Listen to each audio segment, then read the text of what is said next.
The CATIA Stamping Designer role delivers high-quality, right-the-first-time tooling by guiding users from the conceptual planning to the detailed tooling design of complex stamped metal parts. With easy-to-use specialized features and wizards, best practices are ensured while helping the tooling designer to work productively on complex surfaces without being a surfacing expert. In this demo, we'll use the car body in white front panel consisting of two parts, the top and bottom. Here you can see the top and bottom parts. First, we determine the optimal stamping direction by analyzing the geometry, the draft, and the depth of the cut. This ensures the tool design is right the first time. The User Guidance Wizard makes positioning parts simple. Next, we use a robot to automate the positioning of the part on a press table. The part can now be automatically split and flanges defined by creating curves quickly with the chaining edges function. A simple sketch or 3D curve can be created which will automatically split the part boundary to create trim cuts.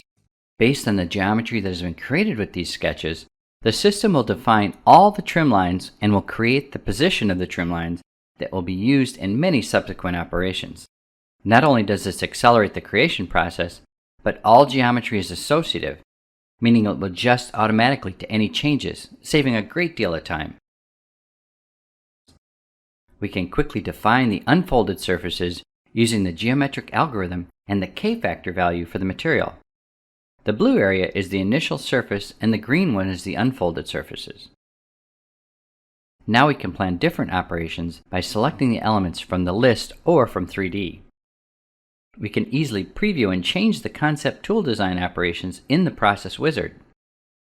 You can see on the right the dialog box provided by the wizard. As you can see, we're not using the specification tree. All the functions and information are inside the wizard. There's also a function which automatically fills the holes, taking into account surface continuity. We can quickly create high-quality surface extensions with tangency or curvature continuity. This reduces the complexity and increases the quality of the surfaces, ensuring that the result facilitates downstream machining of the die. Now we can easily create a wall surface based on a simple sketch. Next, we can quickly define the position of each step individually on a custom press line.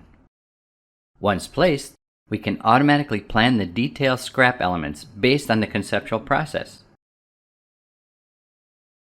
The predicted scrap elements are seen here in red. By identifying this early in the process, we're avoiding the cost and delay of late design changes. Now we will illustrate a revision to the part, which has a new hole cut out. The overall process is updated. The new element for the cut is created automatically for the newly added hole. In the final step, the die tooling is created using the product template. The front panel die face is replaced in the die template. The result, high-quality die geometry and right-the-first-time tooling. You have seen how we can quickly and easily create high-quality, right-the-first-time tooling.